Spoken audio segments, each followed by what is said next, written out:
एक छोटे से गांव में एक बच्चा था जिसका नाम नीलू था। नीलू बहुत जिज्ञासु और सपनों से भरा हुआ था।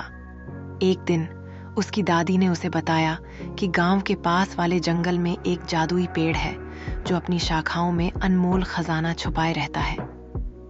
नीलू ने तय किया कि वह उस जादुई पेड़ को ढूंढेगा।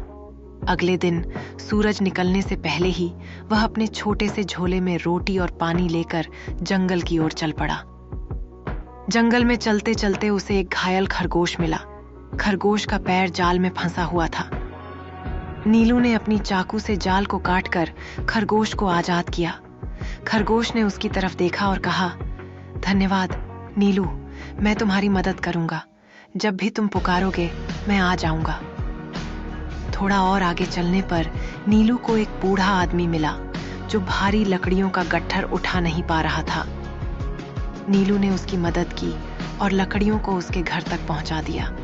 बूढ़े आदमी ने उसे आशीर्वाद देते हुए कहा, तुम्हारी दयालुता तुम्हें दूर तक ले जाएगी। आखिरकार नीलू उस जगह पहुंचा जहां दादी ने जादुई पेड़ के बारे में बताया था। वहां उसने देखा एक विशाल पेड़ जिसकी शाखाएं सोने जैसी चमक रही थीं। लेकिन पेड़ के पास एक बड़ा सांप बैठा हुआ था। सांप ने फुफकारते हुए कहा, अगर खजाना चाहिए तो मेरी पहेली का जवाब दो।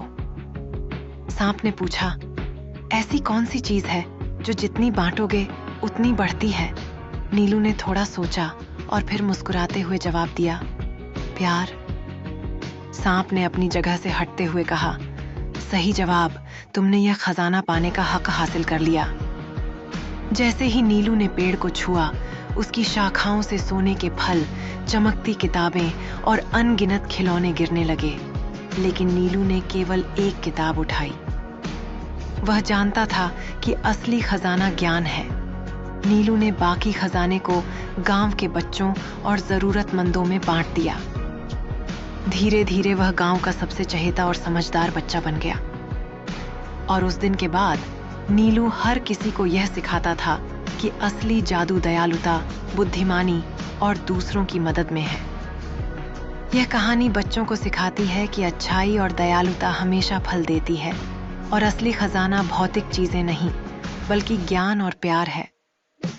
इस प्रकार नीलू ने अपने गांव को सिखाया कि प्यार और दयालुता का असली खजाना सबको साथ लाता है। नीलू ने यह समझा कि हर छोटे से कार्य में भी एक जादू है जो दुनिया को बेहतर बनाता है। इसलिए नीलू हर दिन नई कहानियां और नई सीखें लेकर आता रहा, जिससे गांव के बच्चे और बड़े सभी प्रेरित होते रहे। नीलू जानता था कि यह केवल एक शुरुआत है और असली जादू हमेशा उसकी दयालुता और ज्ञान के माध्यम से जारी रहे। हर दिन एक नई कहानी लेकर आता था और नीलू ने ठान लिया कि वह हमेशा दया और ज्ञान का संदेश फैलाएगा।